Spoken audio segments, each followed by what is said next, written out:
Dear students, next हमारा unit है lecture number 3 है। ऑब्वियसली यूनिट नंबर 1 का लेक्चर नंबर 3 आज हम डिस्कस करने जा रहे हैं और इसमें हम डिस्कस करेंगे रिमेनिंग ऑर्गेनेल्स को। तो सबसे पहले देखिएगा, we are going to discuss about mitochondria. ठीक है जी, माइटोकॉन्ड्रिया का नाम दिया जा रहा है। ठीक है, और यू नो दैट माइटोकॉन्ड्रिया को याद रखिएगा, इसको हम अर्लियर तौर पे बायोब्लास्ट भी बोलते थे, that is also known as, ठीक है जी, bioblast. I mean initially earlier इसको बायोब्लास्ट भी बोला जाता था, राइट। तो माइटो जो है, इसमें माइटो का मतलब होता है जी थ्रेड, और कॉन्ड्रियोन जो है दैट इज फॉर ग्रेन्यूल, यानी एक ग्रेन्यूलर स्ट्रक्चर सी है जो कि थ्रेड से मिलके बनी होती है। ठीक है, जैसे माइटोसिस आपने पढ़ा था। ठीक है, माइटोसिस में भी अगर आप देखें तो माइटो का मतलब होता है थ्रेड। ठीक है, तो यहां पर भी माइटो मीन थ्रेड, और obviously chondrion is for granule, I mean it's a granular structure है। ठीक है, तो लेट्स सी कि इसकी ज़रा सबसे पहले हम डेफिनेशन करते हैं कि ये डेफिनेशन में क्या है इसकी। तो हम ये कहते हैं it's a double membrane bounded organelle. ठीक है जी, double membrane bounded organelle, double membrane bounded organelle, ठीक है, विच प्रोड्यूस एनर्जी। ऑब्वियसली आपने पढ़ा एनर्जी किस फॉर्म में प्रोड्यूस करता है वाला, एटीपी की फॉर्म में। दैट्स वाई आपको पता है इसको हम क्या कहते हैं वाला, that's also known as the power house of the cell. ठीक है जी, power house of the cell, right, power house of the cell इसको बोला जा रहा है। अब आपको आइडिया इसमें अगर आपसे एक क्वेश्चन किया जाए कि एक्चुअल, ठीक है जी, respiratory organ of the cell, actual respiratory organ of the cell क्या है? ऑप्शन ए है आपके पास, ठीक है जी, लंग्स। ऑप्शन बी है आपके पास गिल्स। ऑप्शन सी है आपके पास, ठीक है जी, माइटोकॉन्ड्रिया। ठीक है जी, या फिर ऑप्शन डी है आपके पास, ऑप्शन डी इज क्लोरोप्लास्ट। जी, what should be the right answer? अब देखिए, ये एक्चुअल रेस्पिरेटरी ऑर्गन पूछा जा रहा है किसका वाला, ऑब्वियसली सेल का पूछा जा रहा है। तो आपको आइडिया कि सेल का जो एक्चुअल रेस्पिरेटरी ऑर्गन है उसको हम नाम क्या देंगे वाला, इट्स ऑब्वियसली माइटोकॉन्ड्रिया का नाम देंगे, क्योंकि आपको आइडिया है कि माइटोकॉन्ड्रिया में ही रेस्पिरेशन होती है। ठीक है, तो दैट्स वाई रेस्पिरेटरी जो ऑर्गन है सेल का वो माइटोकॉन्ड्रिया है। देखिए ना, ऑर्गन वर्ड है और ऑर्गन से वर्ड निकला है ऑर्गेनेल, ऑर्गेनेली जिसको आप बोलते हैं, राइट। यानी एक बड़े लेवल पे, अगर पूरे इंडिविजुअल लेवल पे हम बात करते हैं तो ऑब्वियसली ये ऑर्गन है। जैसे हमारा हार्ट एक ऑर्गन है, ठीक है, लंग्स ऑर्गन है, ठीक है, किडनीज ऑर्गन्स हैं, ये ऑर्गन है बड़े लेवल के ऊपर। अगर ऐसी छोटे लेवल पे चले जाएंगे तो वही ऑर्गन ऑर्गेनेल बन जाती है।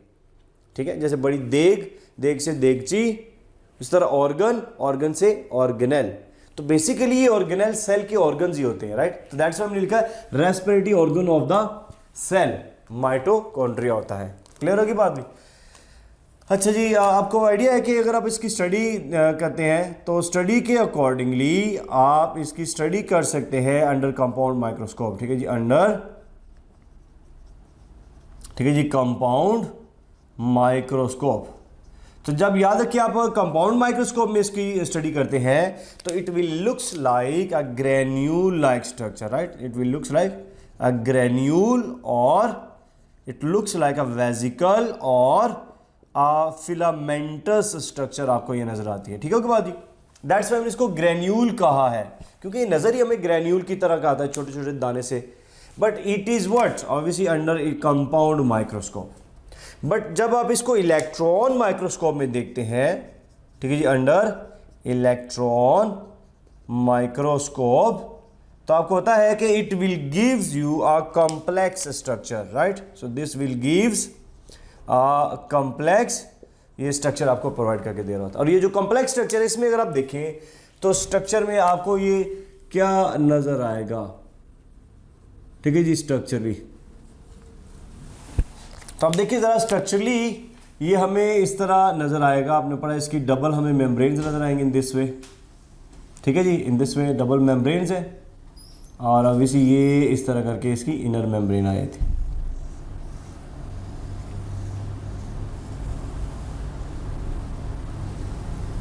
इन दिस राइट, ये इनर मेम्ब्रेन। तो आपको पता है ये जो आउटर मेम्ब्रेन है, ठीक है, definitely this one is called as outer membrane, outer mitochondrial membrane, ठीक है जी, आउटर मेम्ब्रेन है ये। और आपको आइडिया है कि ये जो है this is known as inner, ठीक है जी, मेम्ब्रेन, इसको हम नाम देते हैं इनर मेम्ब्रेन आगे। सही होगी बात भी। और आप देख सकते हैं आउटर मेम्ब्रेन क्या है, outer membrane is smooth, outer membrane this is smooth, व inner membrane this form foldings. आप देख रहे हैं जगह जगह ये आपको फोल्डिंग नजर आ रही है। ओके, तो यहां पर आपसे क्वेश्चन किया जाए कि inner membrane, inner mitochondrial membrane, mitochondrial membrane is covered by dash. Option A है आपके पास मैट्रिक्स, इसको कवर करता है जी। ऑप्शन बी है आपके पास आउटर, ठीक है जी, माइटोकॉन्ड्रियल मेम्ब्रेन, या फिर ऑप्शन सी आपके पास है जी सेल मेम्ब्रेन, या फिर डी है आपके पास गोल्जी अपरेटस, ठीक है, गोल्जी अपरेटस की मेम्ब्रेन। जी, what should be the right answer? तो आप देखिए ये सिंपल सा है, मतलब इनर माइटोकॉन्ड्रियल जो मेम्ब्रेन है इसको कौन कवर कर रहा है? तो आप देखिए ये इनर मेम्ब्रेन, इसको कवर कौन कर रहा है वाला? Outer membrane obviously. तो डेफिनेटली इसका राइट का आंसर आएगा वाला बीटा, यानी आउटर मेम्ब्रेन इसको कवर कर रहा है। अब आपने पढ़ा कि इसके अंदर इस तरह ये मैट्रिक्स भरा हुआ, ये लिक्विड पार्ट, ठीक है। सो इस तरह करके ये क्या है, ये पूरे का पूरा इसके अंदर ये लिक्विड पार्ट है, जिसको नाम क्या दे रहे हैं आप लोग? डेफिनेटली इसको कहते हैं जी मैट्रिक्स। इस तरह करके देखिए एक लिक्विड पार्ट, ठीक है, अभी पूरे के पूरे इंटरनल पार्ट में होता है। Just I am showing you कि इस तरह ये लिक्विड पार्ट है, ठीक है। दिस वन, ये क्या बना? Definitely this part is known as, ठीक है, इसको हम कहते हैं जी मैट्रिक्स का नाम दिया जाता है। और आपने पढ़ा कि मैट्रिक्स के अंदर क्या चीज़ें हैं? सारी चीज़ें मैट्रिक्स के अंदर है। लाइक मैट्रिक्स के अंदर इसका अपना डीएनए है, इसका अपना आरएनए है, इसके अपने राइबोसोम्स हैं, इसके अपने इंजाइम्स हैं, इसके अपने इसके अंदर को इंजाइम्स हैं, ठीक है जी। ऑब्वियसली इसके अंदर आइंस वगैरह है, ऑल दैट आइंस और मिनरल्स वगैरह सारा कुछ इसी के अंदर मौजूद है। कहाँ पर? मैट्रिक्स के अंदर। सही होगी बात भी। Question is which biochemical reactions, biochemical reactions, ठीक है जी, टेक्स प्लेस इन मैट्रिक्स। आप ख्याल में कौन से रिएक्शन है जो मैट्रिक्स में हो रहे हैं? ऑप्शन ए आपके पास है जी क्रब्स साइकिल, क्रब्स साइकिल। ऑप्शन बी आपके पास एरोबिक रेस्पिरेशन। ऑप्शन सी है आपके पास, ठीक है जी, फैटी एसिड, ठीक है जी, मेटाबॉलिज्म, या फिर ऑप्शन डी है आपके पास ऑल ऑफ दिस। जी, what should be the right answer? Obviously इसका आंसर आपके पास है जी ऑल ऑफ दिस, क्योंकि सारे रिएक्शन इसी के अंदर हो रहे होते हैं, ठीक है। अब यहाँ पे अगर एक और क्वेश्चन किया जाए कि mitochondrial DNA, mitochondrial mitochondrial DNA के बारे में, ठीक है। So mitochondrial DNA is dash shaped. किस शेप का होता है जी? ऑप्शन ए आपके पास है, क्या ये सर्कुलर है? ऑप्शन बी आपके पास, क्या ये लीनियर है? या फिर ऑप्शन डी सी है आपके पास, क्या ये सिंगल स्ट्रैंडेड डीएनए है? या फिर ऑप्शन डी है आपके पास डिसइंटीग्रेटेड डीएनए, डिसइंटीग्रेटेड डीएनए है। जी, क्या इसका आंसर बनेगा? ऑब्वियसली जी इसका आंसर है सर्कुलर, ठीक है। याद रखिएगा इसका ये जो डीएनए होता है ये सर्कुलर शेप के अंदर होता है, दिस फॉर्म, इस तरह का, राइट। क्यों सर्कुलर शेप्ड है? क्योंकि ये एरोबिक बैक्टीरिया से ओरिजिन हुआ है। अगर आपसे ये क्वेश्चन किया जाता कि माइटोकॉन्ड्रिया की ओरिजिन क्या है, इसकी कहाँ से डिराइव हुआ है, तो याद रखिएगा mitochondria is derived from, this is derived from, कहाँ से ये डिराइव्ड हुआ भला? Obviously that is from aerobic bacteria, ठीक ठीक है जी, एरोबिक बैक्टीरिया से डिराइव हुआ है। अगर आपको याद हो endo symbiotic hypothesis, chapter number 24 evolution वाला, एंडो सिम्बायोटिक हाइपोथेसिस अगर आप देखें तो उसमें आपने पढ़ा कि जो एरोबिक बैक्टीरिया थे वंस दे वर इनगल्फ्ड तो they will change into mitochondria. ठीक है, तो चूंकि उसकी ओरिजिन एरोबिक बैक्टीरिया है और बैक्टीरिया में आपको पता है सर्कुलर डीएनए होता है, दैट्स वाई इसका डीएनए भी क्या बना, सर्कुलर ही होता है। ठीक है, उसी तरह अगर आपसे क्वेश्चन कहते हैं कि राइबोसोम का साइज कितना है, ठीक है, साइज ऑफ राइबोसोम, ठीक है जी, ribosomal size of mitochondrial ribosome, mitochondrial, ठीक है जी, राइबोसोम्स आपके ख्याल में क्या होता है जी? ऑप्शन ए 70s के हैं, ऑप्शन बी आपका 80s के हैं, या फिर ऑप्शन सी आपके पास है जी 30s के हैं, या फिर डी है आपके पास 50s के हैं जी। What should be the right answer? Ribosome का साइज क्या है? तो अगेन वही बात आपने पढ़ा, प्रोकैरियोट्स के अंदर जो साइज होता है वो 70s का होता है और यूकैरियोट्स में 80s का है। तो चूंकि ये प्रोकैरियोट से ओरिजिन है इसलिए याद रखिएगा इसके साइज भी प्रोकैरियोट जितना ही होता है, दैट इंडिकेट्स व्हाट, 70s को ही शो किया जा रहा है। अंडरस्टैंड? अच्छा जी, ये आप देख रहे जी, ये जो इसके अंदर आपको ये फोल्डिंग्स नजर आ रही है, आपने पढ़ा, इसको हम कहते हैं जी, this is known as a cristae. ठीक है जी, this is known as cristae का नाम दिया जाता है। और आपको पता है कि इस क्रिस्टी के ऊपर फोल्डिंग्स होती हैं। ठीक है जी, दिस वन इस तरह करके, ये ऐसे करके, ये एक नोब लाइक स्ट्रक्चर्स है। ठीक है, these are what, knob like ये स्ट्रक्चर्स है। ठीक है जी, and that is present obviously on the inner side, इस तरह करके। सो इस नोब लाइक स्ट्रक्चर को आप नाम क्या देते हैं? What is that? This is called as F1 particle, right? This is called as F1 particle, हम इसको नाम देते हैं F1 पार्टिकल, या इसको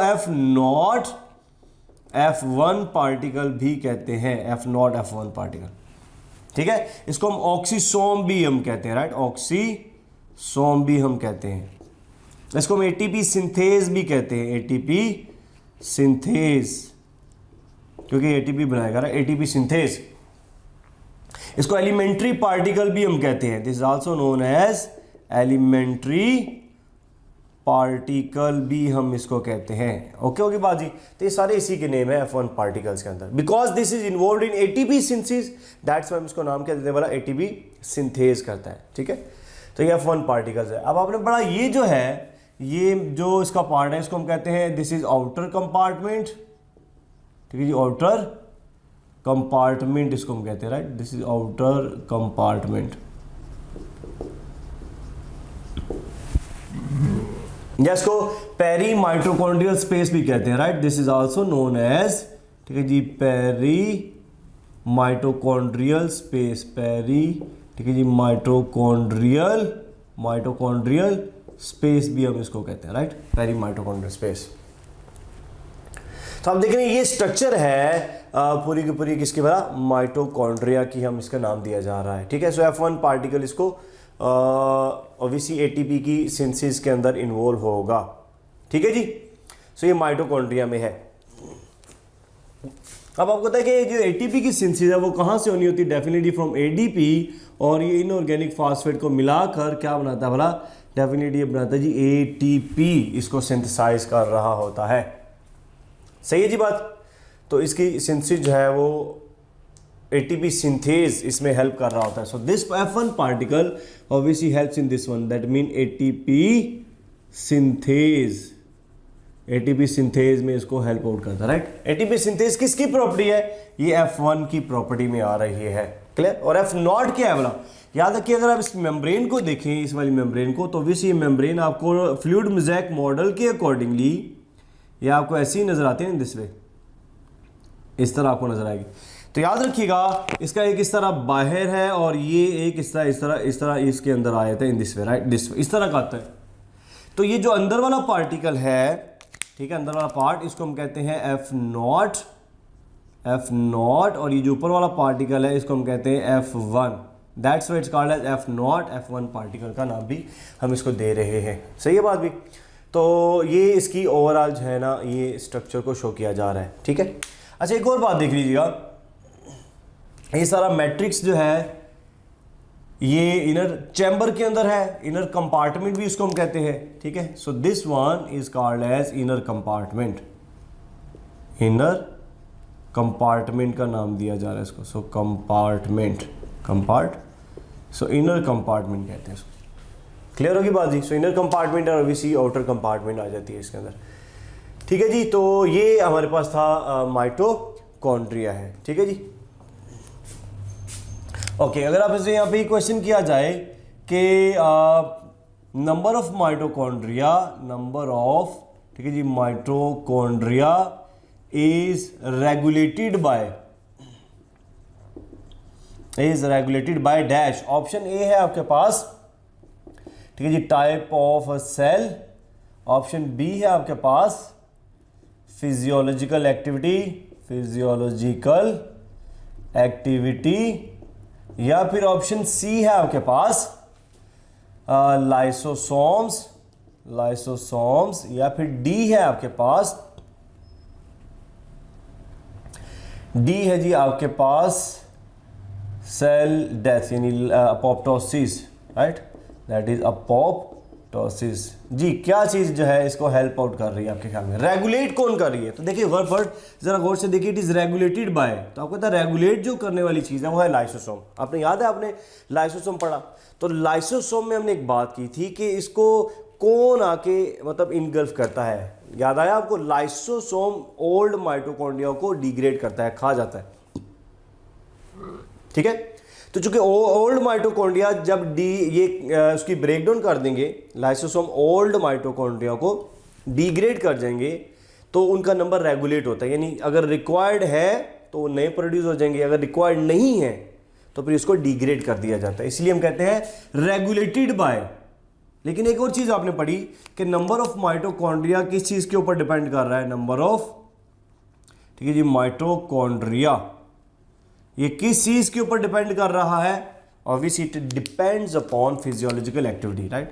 so it depends upon physiological activity के ऊपर डिपेंड करता है। इसका क्या मतलब हुआ बोला? अब गौर से देखिए, यहां पे वर्ड है regulated by, number of mitochondria को रेगुलेट समझ आ गया? मतलब चाहिए तो ये नए बन जाएंगे, अगर नहीं चाहिए तो पुराने वाले टूट जाएंगे, उसको रेगुलेट करना कहते हैं। लेकिन अगर आप किसी मसल को ज़्यादा यूज़ कर रहे हैं, लाइक आप you are using your muscles continuously, ठीक है, आप दौड़ रहे हैं या आप कोई वेट उठा रहे हैं, लाइक जिम कर रहे हैं आप, तो इसमें ये मसल ज़्यादा यूज़ हो रहे हैं। जब ये ज़्यादा यूज़ हो गए, इनको ज़्यादा एनर्जी चाहिए, ठीक है, इसका मतलब आप फिजियोलॉजिकल एक्टिविटी ज़्यादा कर रहे हैं, तो ज़्यादा करने से नंबर ऑफ माइटोकॉन्ड्रिया बढ़ जाएंगे, ठीक है। तो यहाँ पे रेगुलेट नहीं है, यहाँ पे एक्टिविटी है इंक्रीज होने से, और यहाँ पे रेगुलेशन है। पॉइंट समझ आ गया? तो ये आपने देखा, number of mitochondria physiological activity के अकॉर्डिंगली इंक्रीज होते हैं और रेगुलेट होते हैं लाइसोसोम, सही। नेक्स्ट देखिएगा, नेक्स्ट हमारे पास इसका पार्ट है वो है जी प्लास्टिड्स। और प्लास्टिड्स में अगर हम बात करते हैं तो आपको पता है ये क्या है? This is a double membrane bounded organelle, double, ठीक है जी, मेम्ब्रेन बाउंडेड ऑर्गेनेल, ठीक है जी, विच मोस्टली कंटेन,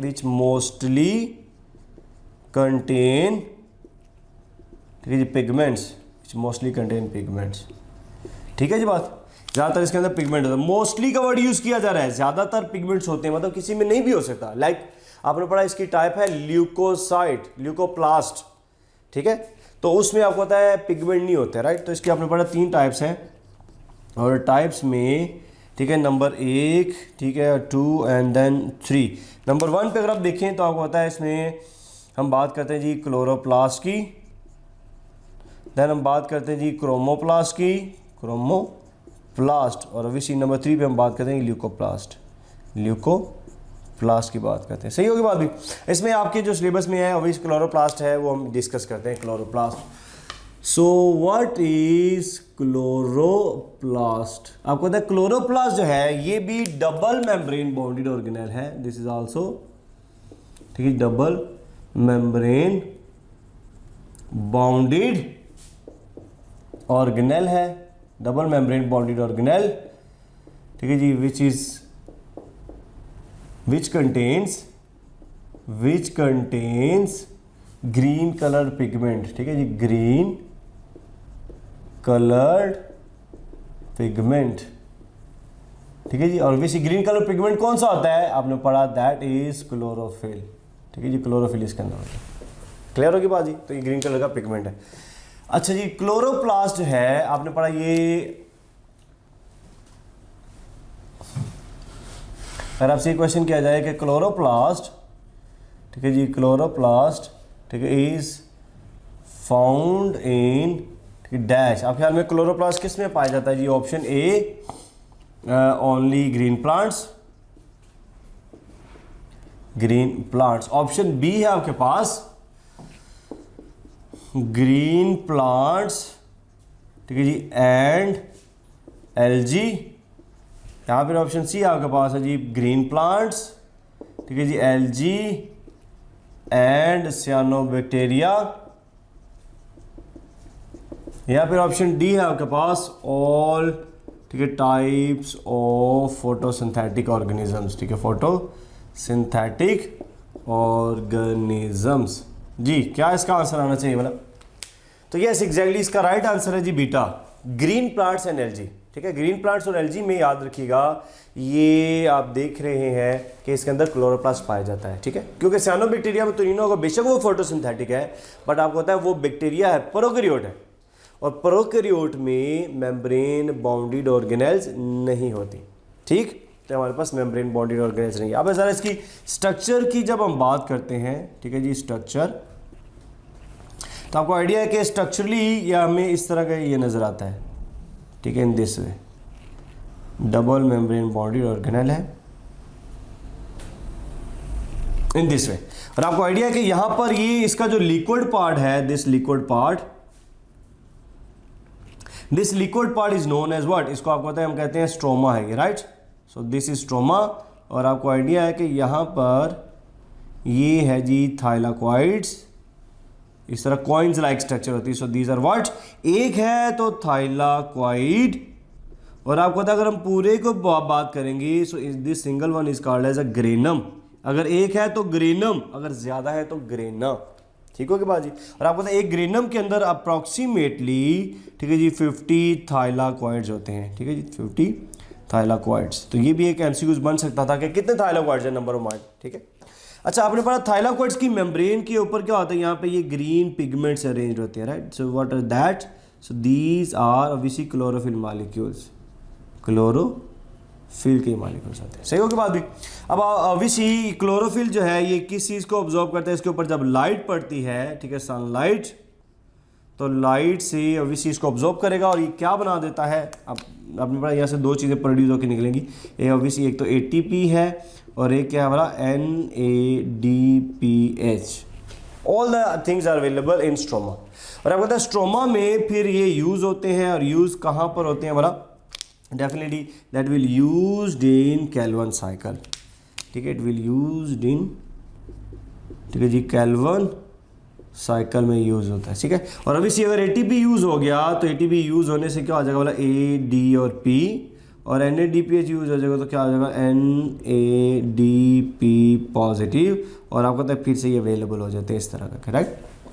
तो ये आपने देखा ये साइक्लिक प्रोसेस है ना, ये क्लोरोप्लास्ट में इस तरह चलता रहता है, ओके।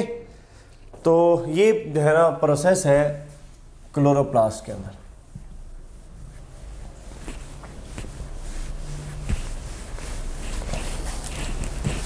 ओके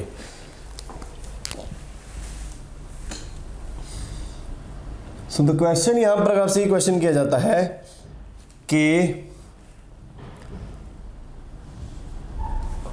क्लोरोफिल मॉलिक्यूल, ठीक है जी, क्लोरोफिल, ठीक है जी, मॉलिक्यूल, ठीक है, हैव रिंग स्ट्रक्चर, ठीक है, सिमिलर टू डैश। इसके अंदर आपने पढ़ा होगा रिंग स्ट्रक्चर होती है जिसको आप पोरफायरिन रिंग बोलते हैं, ठीक है। तो इसकी स्ट्रक्चर किससे रिजेंबल करती है, ऑप्शन ए हीमोग्लोबिन के साथ, ऑप्शन बी आपके पास है जी साइटोक्रोम के साथ, ठीक है, और ऑप्शन सी है आपके पास ओके कोएंजाइम के साथ, या फिर ऑप्शन डी आपके पास है जी हीमोग्लोबिन एंड, ठीक है जी, साइटोक्रोम के साथ। अगर आपको याद हो तो आपने पढ़ा ना इसके अंदर क्लोरोफिल जो मॉलिक्यूल है, दिस क्लोरोफिल मॉलिक्यूल, तो क्लोरोफिल में आपको क्या नजर आता है वाला? डेफिनेटली क्लोरोफिल के अंदर इस तरह आपने एक रिंग स्ट्रक्चर पढ़ी होगी इन दिस वे, ठीक है, इन दिस वे ऐसे करके, राइट, इस तरह। और आपको तो इसके सेंटर में आपको क्या नजर आ रहा है वाला? डेफिनेटली सेंटर के अंदर आपको मैग्नीशियम नजर आता है। इसी तरह की रिंग स्ट्रक्चर किस में पाई जाती है? तो आपने पढ़ा अवश्य इसमें हमारे पास है जी हीमोग्लोबिन एंड साइटोक्रोम। याद रखिएगा हीमोग्लोबिन में तो पढ़ा आपने, राइट, लेकिन साइटोक्रोम भी चैप्टर नंबर 11 में जो आपने पढ़ा था साइटोक्रोम मौजूद होते हैं, right, cytochrome complex if you remember that, उसमें भी याद रखिएगा सिमिलर ये वाली स्ट्रक्चर अवेलेबल होती है। लेकिन इन दोनों में क्या वाला? इन दोनों के अंदर आपने पढ़ा सेंटर में इनका आयरन होता है, ठीक है, और इसके सेंटर में आपको क्या नजर आ रहा है वाला? मैग्नीशियम नजर आ रहा है। सही है जी बात। तो आप देखेंगे ये हमारे पास क्लोरोप्लास्ट है जो कि इसकी डिफरेंट कॉम्प्लेक्स स्ट्रक्चर में ये इसकी आउटर मेम्ब्रेन आपको नजर आ रही है, दिस इज आउटर मेम्ब्रेन, ठीक है जी, और obviously this one is it's inner membrane. Clear होगी बात भी? तो इस तरह ये सारा जो है ना प्रोसेस कंटिन्यू होता है जो कि चल रहा है। सही है बात? अच्छा, अगर आपसे क्वेश्चन किया जाए कि विच, ठीक है जी, टाइप ऑफ रिएक्शन या फिर reactions takes place in chloroplast, in chloroplast. Option A है आपके पास, ओके जी, लाइट रिएक्शंस, या फिर ऑप्शन बी आपके पास है जी डार्क रिएक्शंस, ठीक है जी, ऑप्शन सी है आपके पास aerobic respiration,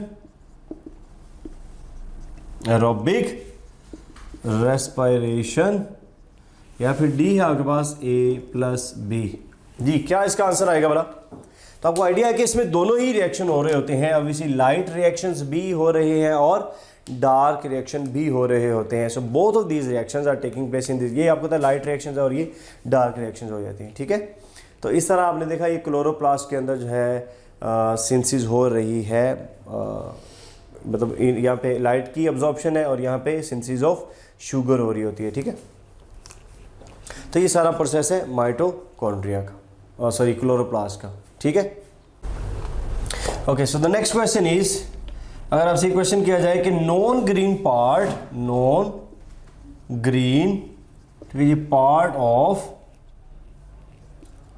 chloroplast is dash, आपके ख्याल में नॉन ग्रीन पार्ट क्या है जी? ऑप्शन ए है जी ग्रेनम, ऑप्शन बी आपके पास है जी थाइलाकॉइड, या फिर ऑप्शन सी है आपके पास इंटरग्रेनम, या फिर डी है आपके पास ऑल ऑफ दिस। जी, क्या है आपके ख्याल में नॉन ग्रीन पार्ट? तो आपने एक चीज पढ़ी है कि इट्स इंटरग्रेनम, ठीक है, यानी ये ग्रेनम है, आपने पढ़ा भी ऐसे करके ये ग्रेना है, एक ये ग्रेनम है, ठीक है, दिस वन ये ग्रेनम है, और सपोज दैट ये हमारे पास ये दूसरा ग्रेनम है, ठीक है। तो ऑब्वियसली दोनों आपस में कैसे लिंक्ड होते हैं वाला? This part, they are linked with this one. ये जो पार्ट है इसको हम नाम क्या देते हैं वाला? This is known as intergranum. Inter mean दरमियान में, यानी दो ग्रेनम के दरमियान में, इसको इंटरग्रेनम का नाम दिया जा रहा है। और याद रखिएगा ये नॉन ग्रीन पार्ट होता है, ठीक है, यानी ग्रीन नहीं है, बाकी ग्रीन ऑब्वियसली होता है because of the chlorophyll molecule. अच्छा, एक लास्ट पॉइंट देखिएगा, आपको आइडिया कि इसके पास अपना इसका डीएनए होता है और ऑब्वियसली इसके अपने आरएनए भी है, अपने इसके राइबोसोम्स भी होते हैं, राइबोसोम्स। और ये भी याद रखिएगा अगेन, जिस तरह हमने माइटोकॉन्ड्रिया में देखा कि इसका जो डीएनए है वो कितने एस वाला होता है वाला? इसका डीएनए सर्कुलर है और राइबोसोम 70 एस वाला है। सिमिलरली ये भी याद रखिएगा इसका भी डीएनए जो है दिस इज सर्कुलर, ठीक है, दिस इज सर्कुलर, एंड इसके जो राइबोसोम्स का साइज है that is also 70s because they are also originated from the bacteria, ठीक है।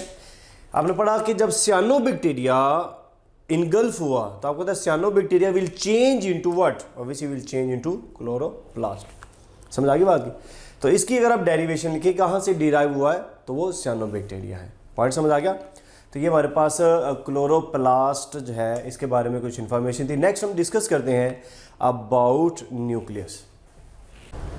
ओके, नेक्स्ट ऑर्गेनेल जो हमारे पास है उसके बारे में देखिएगा, क्वेश्चन है the largest organelle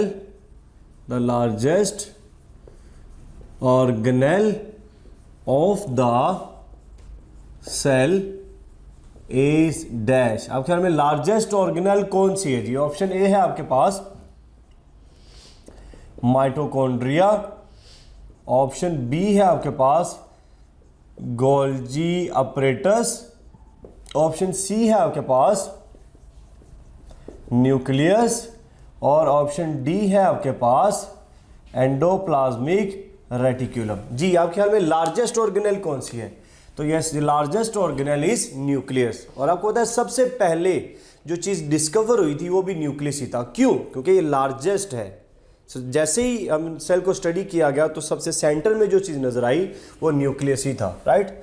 so nucleus की बात करते हैं, न्यूक्लियस। और आपको पता है न्यूक्लियस जो है इसको हम कहते हैं central core of the cell, ठीक है जी, सेंट्रल, ठीक है जी, कोर ऑफ अ बॉडी भी कह सकते हैं, ऑफ एन ऑब्जेक्ट भी कह सकते हैं। किसी भी ऑब्जेक्ट का या किसी भी बॉडी का सेंट्रल जो पार्ट होता है दैट इज न्यूक्लियस, ठीक है, सेंट्रल पार्ट इसको कहते हैं। सो न्यूक्लियस अगर आप देखें तो हम इसको डिफाइन करते हैं इस तरह। कैसे डिफाइन करेंगे? इट्स अ डबल, ठीक है जी, membrane bounded organelle, double membrane, ठीक है जी, बाउंडेड ऑर्गेनेल, ठीक है जी, which control most of the activities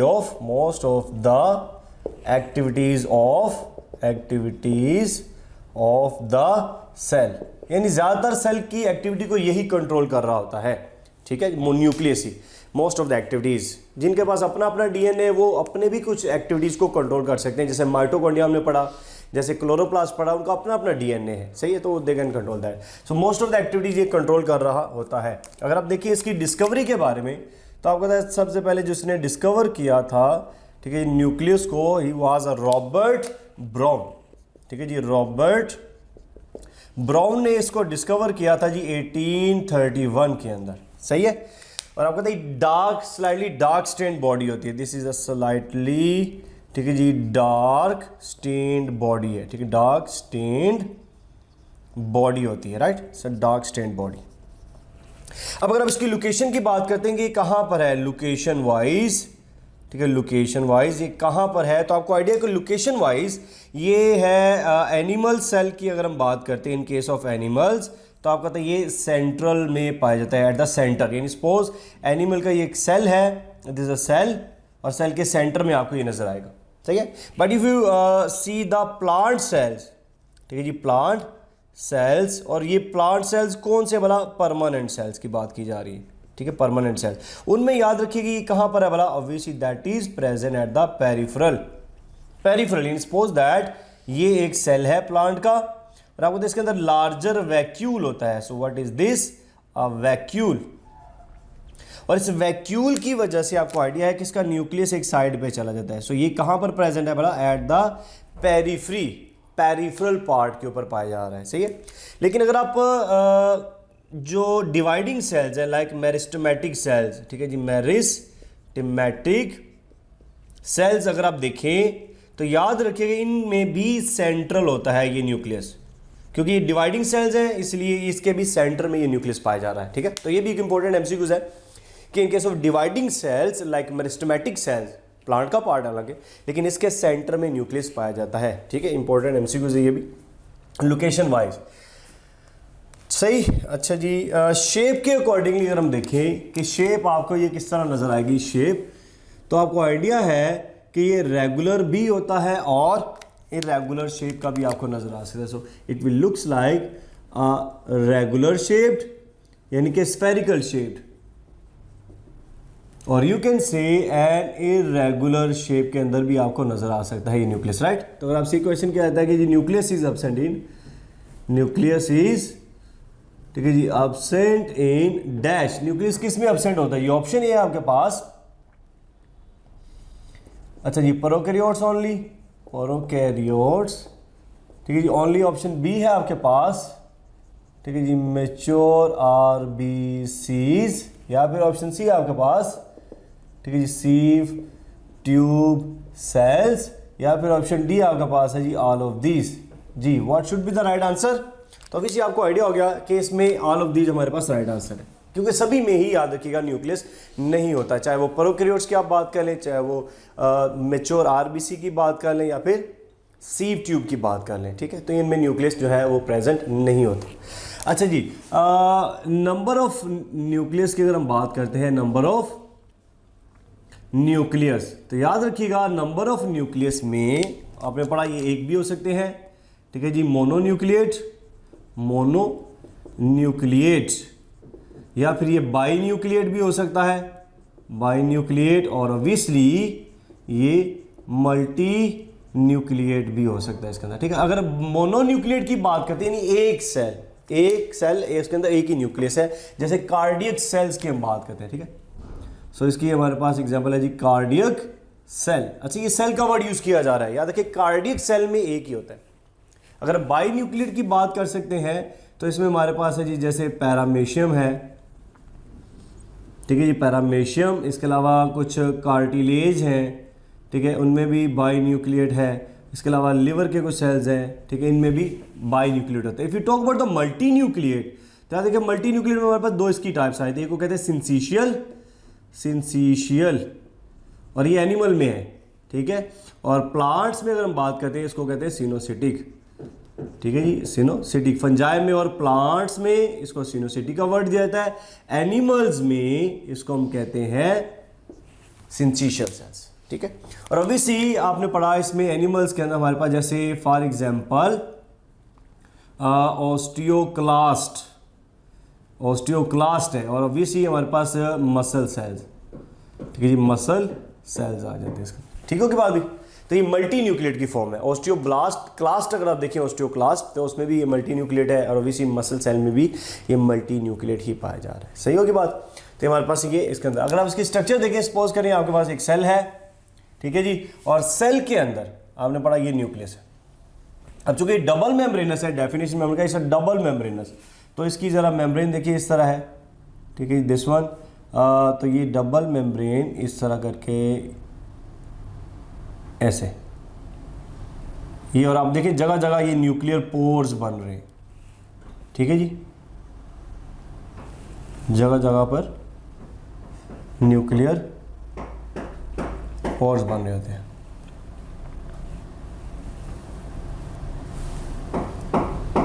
in this वे, ये है आपके पास न्यूक्लियस, ठीक है।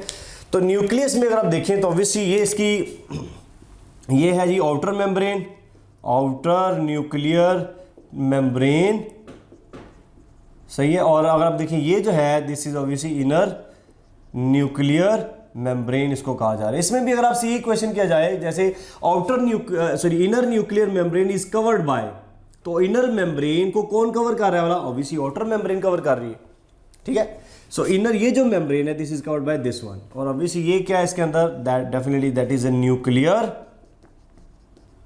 पोर्स, हम इसको नाम देते हैं न्यूक्लियर पोर्स।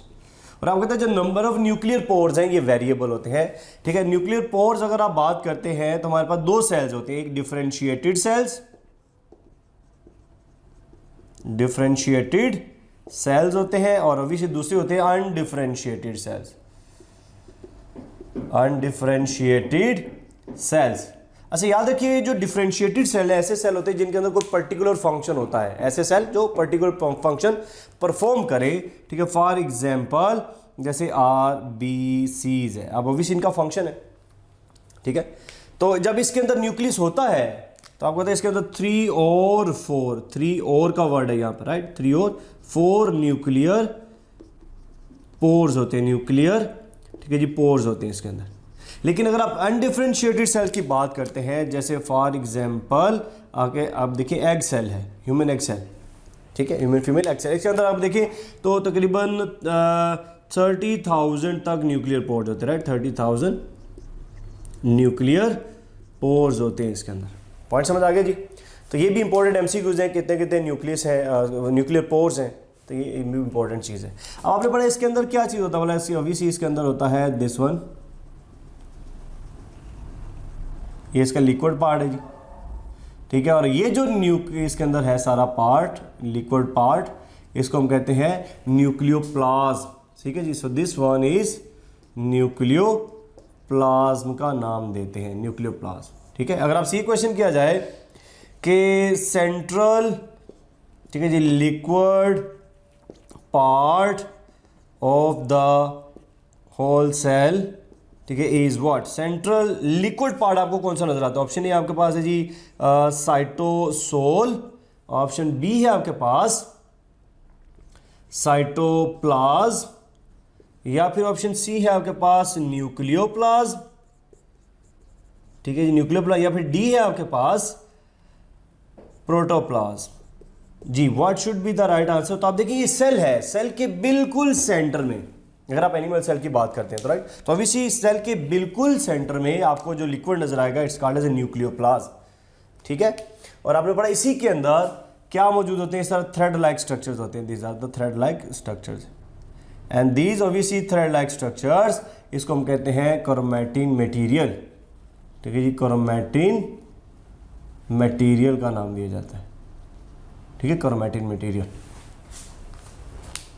राइट। अच्छा, अगर आपसे ये क्वेश्चन किया जाता है कि nucleus is, the question is, okay, so the nucleus is dark stained, dark, ठीक है जी, stained body due to dash.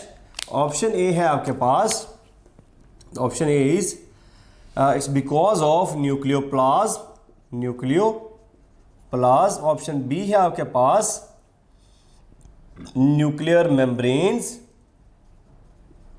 या फिर ऑप्शन सी है आपके पास क्रोमैटिन मटेरियल, क्रोमैटिन मटेरियल, या फिर डी है आपके पास न्यूक्लियोलस। जी, what should be the right answer?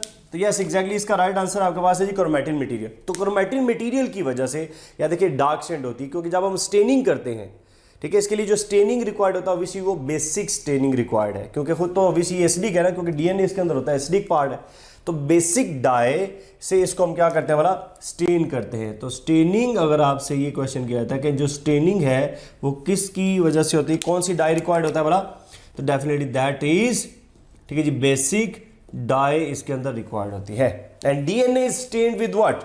तो ऑब्वियसली डीएनए जो है इसको जो स्टेन किया जाता है वो किसकी मदद से, आपने पढ़ा, दैट इज, ठीक है जी, फ्यूलगन स्टेन इसके लिए हम यूज करते हैं। Is that clear? Feulgen stand.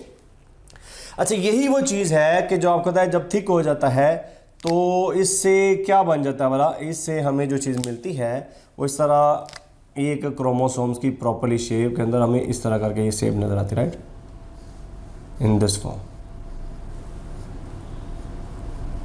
ये आपके पास क्रोमोसोम, ठीक है। अगर आप एक क्रोमोसोम को इस तरह विजिबल करते हैं तो आप देखिए ये आपके पास दिस इज अ क्रोमोसोम, ठीक है। और आपको पता है ये न्यूक्लियस आपको कब नजर आएगा बोला, definitely in the non dividing cell. अगर आप इसकी विजिबिलिटी की बात करें, ठीक है, विजिबल, तो आपको विजिबल कब नजर आएगा बोला, obviously in the non dividing cells, right. So non dividing cells के अंदर आपको ये विजिबल होंगे, क्योंकि जब सेल डिवाइड होता है तो आपको पता है सबसे पहले न्यूक्लियस ही डिवाइड होता है, ठीक है। न्यूक्लियस की ब्रेकडाउन होती है, कैरियोकाइनेसिस होती है, फिर उसके बाद साइटोकाइनेसिस आपने पढ़ा हुआ, ठीक है। अच्छा, ये जो पार्ट होता है आपने पढ़ा, ये जो क्रोमोसोम है, दिस पार्ट, इसको हम कहते हैं जी सेंट्रोमेयर, सेंट्रोमेयर, या इसको आपने नाम के दिया प्राइमरी कंस्ट्रिक्शन भी हम इसको नाम देते हैं, ठीक है। और आपको आइडिया है कि इसके इर्द गिर्द क्या होता है वाला, ये एक इसके इर्द गिर्द अगर आप देखें तो यहाँ पर इस तरह करके ये इसके इर्द गिर्द प्रोटीन भी होती है, और आपको तो इस प्रोटीन को हम क्या नाम देते हैं वाला, काइनेटोकोर प्रोटीन, ठीक है, काइनेटोकोर प्रोटीन का नाम भी दे। अगर आपसे ये क्वेश्चन किया जाए कि number of kinetochore proteins around a centromere, number of kinetochore proteins around a centromere कितनी होती हैं, तो याद रखिएगा ये 2 इन नंबर है, ठीक है। 2 एक इस तरफ है आप देखें और एक इस तरफ आ रहा होता है, ठीक है। और अगर आप देखें तो ये जो पार्ट है आपने इसको क्या नाम दिया हुआ बोला, this is exactly, these are known as a sister chromatids, right. So these are sister chromatids, ये सिस्टर क्रोमेटिड्स आ गए, ओके। और आपको पता है जी एग्जैक्ट रेप्लिका जो होता है, अगर आपसे क्वेश्चन किया जाता है कि एग्जैक्ट रेप्लिका जो है वो क्या होता है, तो ऑब्वियसली इसका आंसर हमारे पास क्या आएगा बोला, क्रोमेटिड्स। ठीक है जी, क्रोमेटिड्स होते हैं एग्जैक्ट रेप्लिका। और ये कब बनते हैं बोला, ऑब्वियसली ड्यूरिंग फॉर्मेशन। अगर आप इसकी बात करते हैं कि बनता कब है, तो you know that is form in the S phase. ठीक है, एस फेज में इसकी फॉर्मेशन हो जाती है। ठीक है, क्रोमेटिड मटेरियल की। फिर आपको पता है कि जो नंबर ऑफ क्रोमोसोम्स है, ठीक है जी, नंबर ऑफ क्रोमोसोम्स की जब हम बात करते हैं, ठीक है, नंबर ऑफ क्रोमोसोम्स, तो आपको पता है हर स्पीशीज के अंदर नंबर ऑफ क्रोमोसोम जो है वो सेपरेटली होते हैं। ठीक है, नंबर ऑफ क्रोमोसोम में अगर आप मैन की बात करते हैं जी, तो आपको पता है हमारे अंदर ये 46 क्रोमोसोम है। ठीक है जी, फ्रॉग की अगर हम बात करते हैं तो ये, ठीक है, 26 है। अनियन की अगर आप बात कर लें तो इसमें आपको आइडिया है जी 16 है। ठीक है, चिंपैंजी और इसके अलावा पोटैटो। और आपको पता है इनमें अगर आप देखें दोनों के अंदर तो 48 क्रोमोसोम होते हैं। तो ये भी एक इंपॉर्टेंट एमसीक्यू था कि number of chromosomes, similar number of chromosomes are found in what, तो चिंपैंजी और पोटैटो में। गार्डन पी, ठीक है, अगर आप देखें तो पी में आपने पढ़ा दैट इज ओनली 14 क्रोमोसोम जो है ना वो पाए जाते हैं, राइट, 14। अच्छा, इनका ये तो हैप्लॉइड है, अगर आपसे सॉरी डिप्लॉयड है। अगर इनका आपसे हैप्लॉइड पूछ लिया जाए, यानी हैप्लॉइड कितना आ रहा है, तो ऑब्वियसली इसका कितना बन जाएगा बोला 23। ठीक है जी, और ये इसका बन जाएगी 13 और इसका बन जाएगी 8, राइट। तो इस तरह करके आप इसका नंबर ऑफ हैप्लॉइड, ये अच्छी तरह याद रखिएगा। उसने आपसे हैप्लॉइड पूछा हुआ या डिप्लॉयड पूछा हुआ है। ठीक है, सो नंबर ऑफ क्रोमोसोम ये अच्छी तरह याद रखिएगा। अच्छा, ये कुछ इधर दिए हुए हैं नंबर ऑफ क्रोमोसोम, और कुछ आपके चैप्टर नंबर 20 में दिया हुआ है क्रोमोसोम एंड डीएनए के अंदर, उसमें भी कुछ नंबर ऑफ क्रोमोसोम्स को अच्छी तरह याद कर लीजिएगा। तो ये भी इंपॉर्टेंट आपसे एमसीक्यूज के में पूछे जा सकते हैं। क्लियर? अच्छा, फिर आपने देखा कि इसके सेंटर में एक और भी चीज़ होती है, इसको हम कहते हैं डार्क स्टेन्ड बॉडी है। ठीक है, दिस डार्क स्टेन्ड बॉडी मौजूद होती है इन दिस वे। और आपको इसको हम क्या कहते हैं, न्यूक्लियस है। इस न्यूक्लियोलस, इसका ये जो पार्ट है, आपको आइडिया कि यहाँ पर ये राइबोसोम के सब यूनिट्स होती है, स्मॉलर, ये लार्जर, ये स्मॉलर, ये लार्जर, ये स्मॉलर, ये लार्जर और ये स्मॉलर। ठीक है जी, इसको हम क्या कहते हैं बोला, ऑब्वियसली ये आपके पास इस एरिया को हम कहते हैं, this area is called as peripheral granular area. ठीक है जी, पेरिफेरल ग्रैन्युलर एरिया का नाम देते हैं। और ये जो सेंटर वाला है, आपको पता है इसको हम क्या कहते हैं बोला, this one is called as central fibril area. ठीक है जी, सेंट्रल फिब्रल एरिया का नाम देते हैं। सही होगी बात भी, सेंट्रल फिब्रल एरिया। और आपको पता है दोनों किसके पार्ट आ रहे हैं बोला, definitely these are the parts of nucleolus, nucleolus का नाम दिया जाए। ठीक है, तो अगर आपसे ये क्वेश्चन किया जाता कि ribosomes are assembled in what, ठीक है जी, अच्छा जी, ribosomes are assembled in dash during translation. अच्छा जी, ऑप्शन ए है आपके पास, ठीक है जी, साइटोप्लाज्म। ऑप्शन बी है आपके पास न्यूक्लियोलस। ऑप्शन सी आपके पास है जी न्यूक्लियस, या फिर ऑप्शन डी आपके पास है जी साइटोसोल। जी, क्या इसका आंसर आना चाहिए वाला, तो ऑब्वियसली याद ये, अच्छा यहाँ पे इंपॉर्टेंट चीज है, ये लिखा हुआ ड्यूरिंग ट्रांसलेशन है। तो याद रखिए ट्रांसलेशन आपको पता है कहाँ होती है वाला, that takes place in this part, obviously ये साइटोप्लाज्म है। ठीक है, दिस पार्ट, ये आपके पास है जी साइटोप्लाज्म। तो यहाँ पर आपको पता है ये लार्जर सब यूनिट है। ठीक है, ये लार्जर सब यूनिट सपोज दैट, और ये स्मॉलर सब यूनिट है। ठीक है, तो यहाँ पर इनकी असेंबली कब हो रही है बोला, ड्यूरिंग ट्रांसलेशन, इसलिए यहाँ पर राइट आंसर बनेगा साइटोप्लाज्म। ठीक है, अगर इसी क्वेश्चन को मैं यूं कर दूं कि राइबोसोम्स आर असेंबल्ड, ठीक है, इन डैश। अब ये देखिए ट्रांसलेशन नहीं लिखा, लेकिन ऑप्शन वही है आपके पास। नंबर एक है जी साइटोप्लाज्म, नंबर बी है जी आपके पास न्यूक्लियोलस, और सी ऑप्शन आपके पास है जी न्यूक्लियस, और डी आपके पास है साइटो, ठीक है जी, सोल। तो ऑब्वियसली इसका अब राइट आंसर बनेगा न्यूक्लियोलस। पॉइंट समझाया? ड्यूरिंग ट्रांसलेशन है तो साइटोप्लाज्म, और वैसे है तो ऑब्वियसली वो इसमें पार्ट में। ठीक है, और आपको पता है कि इसमें आपके पास सेंटर में जो है ये सेंट्रल फिब्रल एरिया का डीएनए भी है, ये इस तरह आ रहा है, इसे फिब्रल एरिया कहते हैं। क्यों? क्योंकि छोटे छोटे फाइबर्स ऑफ डीएनए है और इसके अंदर आरएनए भी पाया जाता है, ठीक है। और ये जो पेरिफेरल ग्रेन्युलर एरिया है आपने पढ़ा, इसमें ऑब्वियसली राइबोसोम्स के सब यूनिट असेंबल होते हैं, ठीक हो। के बाद ये तो ये न्यूक्लियोलस की हमने बात की है इसके अंदर, पॉइंट क्लियर। अच्छा, इसके बाद अगर आप देखें तो हमारे पास एक छोटा सा टॉपिक है, उसको हम कहते हैं that is known as a vacuole. लेकिन एक छोटी लास्ट ही ऑर्गेनेल है, इसको हम कहते हैं जी वैक्यूल, ठीक है। वैक्यूल आपने पढ़ा। अच्छा जी, which provide turgidity to the cell, ठीक है जी। Which organelle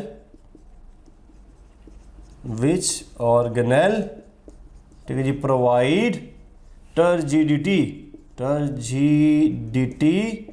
to the cell. आपके ख्याल में कौन सा सेल प्रोवाइड कर रहा है? ऑप्शन ए आपके पास अगेन वैक्यूल है, या फिर बी आपके पास साइटोसोल प्रोवाइड कर रहा है, या फिर सी है आपके पास ईआर प्रोवाइड कर रहा है, या फिर डी है आपके पास every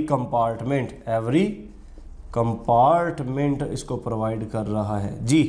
what should be the right answer? Obviously इसका राइट आंसर हमारे पास क्या है? वाला वैक्यूल है। तो आपने बोला वैक्यूल क्या चीज है? It's a single membrane bounded organelle, single membrane, ठीक है जी, बाउंडेड ऑर्गेनेल है, ठीक है जी, ऑर्गेनेल विच स्टोर, ठीक है, विच स्टोर, ठीक है जी, वाटर, जो वाटर को स्टोर कर रहा होता है इसके अंदर, ठीक है। अब अगेन आपको पता है कि नंबर ऑफ जो है इसका नंबर वो वेरिएबल है, ठीक है। एनिमल के केस में आपने पढ़ा, ये एक तो स्मॉलर है, ठीक है जी, ऑब्वियसली, और इसके अलावा लार्ज नंबर में है, लार्ज नंबर में पाए जाते हैं। लेकिन प्लांट के केस में आपको पता है ये सारे जुड़ जाते हैं। इन केस ऑफ प्लांट्स आपको पता है ये लार्जर है और ये जुड़ के सिर्फ सिंगल ही बना देता है। अब ये कैसे जुड़े हैं भला? आपने पढ़ा क्वेलिसेंस होती है, राइट। सो कैसे जुड़े हैं भला? फ्यूज्ड होते हैं बाय मीन्स ऑफ क्वेलिसेंस, ठीक है जी, क्वेलिसेंस इसको कहते हैं। क्लियर है बात? अब ये टर्जिडिटी इसका काम, इसका फंक्शन क्या है भला? So the function is to provide turgidity. अब ये टर्जिडिटी प्रोवाइड कर रहा है, ठीक है जी, टर्जिडिटी ये प्रोवाइड करेंगे। सपोज करिए एक सेल है और इसके अंदर ये डेफिनेटली ये लार्जर वैक्यूल है। जब पानी इसमें आता है, आपने पढ़ा ये वाटर आया, और वाटर क्या करेगा भला? इसकी वॉल के ऊपर ये प्रेशर एक्सर्ट करता है, इसकी वॉल के ऊपर प्रेशर एक्सर्ट कर रहा है, और ये जो प्रेशर है इसको क्या कहते हैं भला? दिस इज नोन एज, ठीक है जी, टर्गर प्रेशर। और टर्गर प्रेशर के अकॉर्डिंगली क्या होता है भला? ऑब्वियसली ये एक्सटेंड कर जाएगा, इस तरह है ये, जैसे एक बैलून है उसमें ब्लो करते हैं, हवा मारते हैं ना, तो क्या होता है? इसका साइज एक्सपैंड कर जाता है। सिमिलरली इसमें जब वाटर एक्सर्ट कर रहा है तो ये इस तरह आके ना, ये ऐसे करके ये एक्सपैंड हो जाता है, ठीक है। इसको कहते हैं टर्जिडिटी। और ये जो सेल है, now this will be called as a turgid cell, ठीक है, it's called as turgid cell, ठीक है। तो आपने देखा ये वैक्यूल के बारे में हमने डिस्कस किया है, ठीक है। छोटी सी ऑर्गेनेल है, वैक्यूल, टर्जिडिटी और टर्गर प्रेशर, और टर्जिड सेल ये प्रोवाइड कर रहा था वैक्यूल के बारे में, ओके। सो ये हमने न्यूक्लियस के बारे में डिस्कस किया है। नेक्स्ट हम एक कंपैरिजन करते हैं बिटवीन प्रोकैरियोट्स एंड यूकैरियोट्स, ठीक है। इसका डिटेल कंपैरिजन देखते हैं, ठीक। ओके जी, so the last part is a comparison of animal and plant cells, then we will discuss comparison of prokaryotic and eukaryotic cell। तो आप देखिए comparison of animal and plant cell में सबसे पहला फीचर है जी सेल वॉल का। आपको पता है आपके सेल वॉल जो है वो एनिमल्स में नहीं होती, लेकिन प्लांट सेल में सेल वॉल मौजूद है, सही है। नेक्स्ट देखिएगा प्लास्टिड्स हैं। ये भी आपको आइडिया है कि जो प्लास्टिड्स होते हैं ये भी एनिमल सेल्स में नहीं होते, लेकिन यहाँ पर ये मौजूद है। प्लास्टिड्स आपने पढ़ा, क्लोरोप्लास्ट है, ल्यूकोप्लास्ट है, क्रोमोप्लास्ट है, राइट। ग्लाइऑक्सीसोम, आपको पता है ग्लाइऑक्सीसोम जो है ये सीडलिंग्स में पाया जाता है, प्लांट सीडलिंग्स में, ठीक है। इवन दो के ये याद रखिए, ये जो कंपैरिजन कर रहे हैं ये ओवरऑल है, ठीक है। ओवरऑल आपकी बुक के में जितने जो भी कंपैरिजन बन सकता था, डिफर बन सकता था, उसको हमने कोशिश की है कि इनलिस्ट किया जाए, राइट। आपके ज़हन में भी कोई आता है तो भी आप इनलिस्ट फर्दर कर सकते हैं। ग्लाइऑक्सीसोम जो है आपने पढ़ा ये भी प्लांट्स में ही होता है, ये एनिमल्स में नहीं होता। सेंट्रियोल्स की जब आप बात करते हैं तो आपने पढ़ा कि सेंट्रियोल्स हैं they are absent in plant cells while they are present in animal cells, ठीक है। आपको पता है प्लांट्स में इसका कोई एनालॉगस स्ट्रक्चर मौजूद होता है जिसके अकॉर्डिंगली ये माइटोटिक अपरेटस बनाता है, ठीक है, ये चीज़ आपने अंडरस्टैंड की। लाइसोसोम, अगेन लाइसोसोम आपको पता है प्लांट्स में नहीं होती और ऑब्वियसली एनिमल में है, क्योंकि प्लांट्स में आपको पता है फैगोसिटिक एक्टिविटी नहीं होती because they have a cell wall, ठीक है, दैट्स वाई इनके अंदर फैगोसिटिक एक्टिविटी नहीं है, तो ऑब्वियसली लाइसोसोम भी नहीं होते। फ्लैजेला आपने पढ़ा, जो फ्लैजेला है ये ऑब्वियसली एनिमल सेल्स में मौजूद होते हैं, प्लांट सेल्स में ये भी नहीं होते, सही। फ्लैजेला।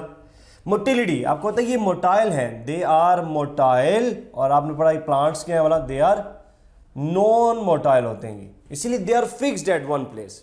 प्लांट्स जो है इस तरह फिक्स होते हैं एट वन प्लेस, ऑब्वियसली हम मोटाइल होते हैं, मोटिलिटी शो करते हैं। न्यूक्लियस आपने पढ़ा यहाँ पर न्यूक्लियस जो है ये सेंट्रल होता है, सेल के सेंटर में, आपने न्यूक्लियस में भी ये चीज़ पढ़ी। प्लांट्स की जब आप बात करते हैं तो आपने पढ़ा ये पेरिफेरल के ऊपर होता है, राइट, पेरिफेरल के ऊपर होता है, यानी एक साइड पे चला जाता है because of the larger vacuole, सही है। ओके, पोजीशन ऑफ वैक्यूल आपने पढ़ा यहाँ पे लार्ज नंबर ऑफ वैक्यूल्स हैं, लार्ज, ठीक है, नंबर ऑफ वैक्यूल्स होते हैं जो कि साइटोप्लाज्म में बिखरे होते हैं। But in case of plant cells आपने पढ़ा one large vacuole is there, one large, ठीक है जी, वैक्यूल जो है ये प्रेजेंट होता है, वन लार्ज वैक्यूल, ठीक है। वो कैसे बना था ये भी हमने डिस्कस किया था, by the coalescence of smaller vacuoles, ठीक है। अच्छा, स्टोर्ड फूड की जब हम बात करते हैं तो आपने पढ़ा एनिमल्स में जो स्टोर्ड फूड है दैट इज ग्लाइकोजन, और जो प्लांट्स में आपने पढ़ा ऑब्वियसली वो क्या होता है बोला, this is a starch one, ठीक है। तो ये स्टोर्ड फूड है इन दोनों का। शेप के अकॉर्डिंग देखें तो आपने पढ़ा ये सर्कुलर शेप का होता है एनिमल का सेल, ठीक है, इट्स अ सर्कुलर, इस तरह करके होता है, और आपने पढ़ा ये जो है ये रेक्टेंगुलर शेप का होता है, right, this is rectangular shaped, इस तरह करके ये होता है in the cube shape, rectangular shape कहते हैं, राइट। तो ये आप देख रहे हैं जी, इसके अंदर इसमें शेप में भी फर्क आता है। कोऑर्डिनेशन की जहां तक आप बात करें तो एनिमल्स में आपने पढ़ा कोऑर्डिनेशन होती है नर्वस सिस्टम प्लस हार्मोनल के थ्रू, लेकिन प्लांट्स में आपको पता है only hormonal coordination is there, only hormonal coordination इसके अंदर मौजूद होती है। While in case of cytokinesis आपने पढ़ा cytokinesis mean division of cytoplasm, ठीक है। तो आपको पता है यहां पर तो नॉर्मली जो साइटोकाइनेसिस की डिवीजन है उसमें आपने पता है क्लीवेज फरो होती है, राइट, सो क्लीवेज फरो होती है यहाँ पर, लेकिन यहाँ पर क्या बनता है बोला, आपने पढ़ा यहाँ पर फ्रेगमोप्लास्ट एक कैविटी बनती है, उसके अकॉर्डिंगली फिर जो है ना वो सेल की डिवीजन हो रही होती है। Is that clear? तो आपने देखा ये हमारे पास साइटोकाइन, ये एक कंपैरिजन था between plants and animal cells का, सही है। अगला जो कंपैरिजन हम करते हैं वो है प्रोकैरियोटिक एंड यूकैरियोटिक सेल का। तो लेट्स सी डिस्कस कौन कौन से पार्ट है। सबसे पहले देखिए न्यूक्लियर मेम्ब्रेन, आपको पता है प्रोकैरियोट्स में तो नहीं होती क्योंकि इसमें न्यूक्लियस ही नहीं है, इनमें मौजूद है, definitely they have the nucleus, सही है। ओके, डीएनए की लोकेशन की जब आप बात करते हैं तो आपको पता है प्रोकैरियोट्स में जो डीएनए है वो कहां पर पाया जाता है बोला, that is present in the cytoplasm, और ऑब्वियसली यहां पर कहां पर है बोला, this is present in the nucleus, सही है बाजी, न्यूक्लियस में पाया जाता है। और जहां तक डीएनए की स्ट्रक्चर की बात करते हैं तो आपने पढ़ा डीएनए इसके अंदर जो है ना ये सर्कुलर डीएनए पाया जाता है, सर्कुलर, ठीक है। सपोज दैट ये एक बैक्टीरिया है, ठीक है, और इसके अंदर आपने पढ़ा इस तरह करके ये एक सर्कुलर शेप में, ठीक है जी, इस तरह करके एक सर्कुलर शेप में क्या पाया जा रहा है, व्हाट इज दैट, ये डीएनए पाया जाता है। लेकिन यहां पर अगर आपको देखें तो आपको पता है ये स्पाइरल शेप अंदर होता है, राइट, ठीक है जी, स्पाइरल डीएनए मौजूद होता है, double helical spirally twisted in this form, ठीक है। आपने पढ़ा ये हमारा डीएनए इस तरह करके होता है, clear, spiral DNA. Okay, histone proteins की आप बात करते हैं तो आपको पता है बैक्टीरिया में हिस्टोन प्रोटीन्स नहीं होती, लेकिन ऑब्वियसली हमारे अंदर हिस्टोन प्रोटीन्स मौजूद है। यूकैरियोट्स में हिस्टोन प्रोटीन्स होती हैं and you know they are positively charged, coiling में और सुपर कॉइलिंग में इन्वॉल्व होता है, ठीक है। ऑब्वियसली कॉइलिंग और सुपर कॉइलिंग यूकैरियोट्स में हो रही होती है, लेकिन चूंकि यहाँ पे तो है साइटोप्लाज्म में बिखरा हुआ, तो दैट्स वाई यहाँ पे कॉइलिंग और सुपर कॉइलिंग और पैकिंग नहीं उस तरह की जिस तरह के यूकैरियोट्स में। अच्छा, ये ओकाज़ाकी फ्रेगमेंट्स की अगर हम बात करते हैं तो आपने पढ़ा ओकाज़ाकी फ्रेगमेंट्स की जो लेंथ है इन case of eukaryotes this is 1000 to 2000 nucleotides, ठीक है। और ऑब्वियसली यूकैरियोट्स की जब हम बात करते हैं तो ये आपने पढ़ा 100 to 200 न्यूक्लियोटाइड्स होते हैं, क्लियर होगी बात जी। तो इसमें ये कंपैरिजन आ गया।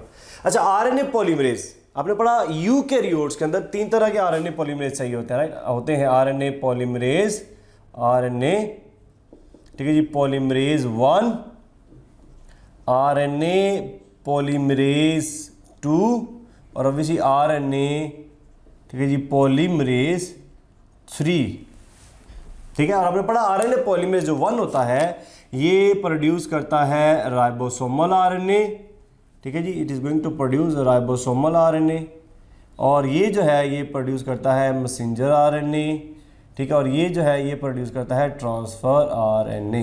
लेकिन आपको पता है यहाँ पर ओनली 1, ठीक है जी, ओनली 1 आरएनए, ठीक है जी, पॉलीमरेज होता है जो तीनों तरह के आरएनए बना रहा होता है। क्लियर?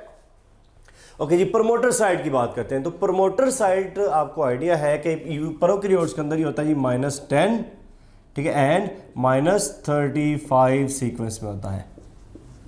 और अगर आप यूकैरियोट्स की बात करते हैं तो आपको पता है -25 एंड ठीक है जी 75 सीक्वेंस होती है इसके अंदर। सही होगी बात? तो ये आपने देखा ये दोनों में डिफरेंस है। पोस्ट ट्रांसक्रिप्शनल मॉडिफिकेशन, आपको पता है जब ट्रांसक्रिप्शन हो जाती है उसके बाद उसकी मॉडिफिकेशन होती है, जिसमें आपने पढ़ा होगा addition of cap and addition of tell.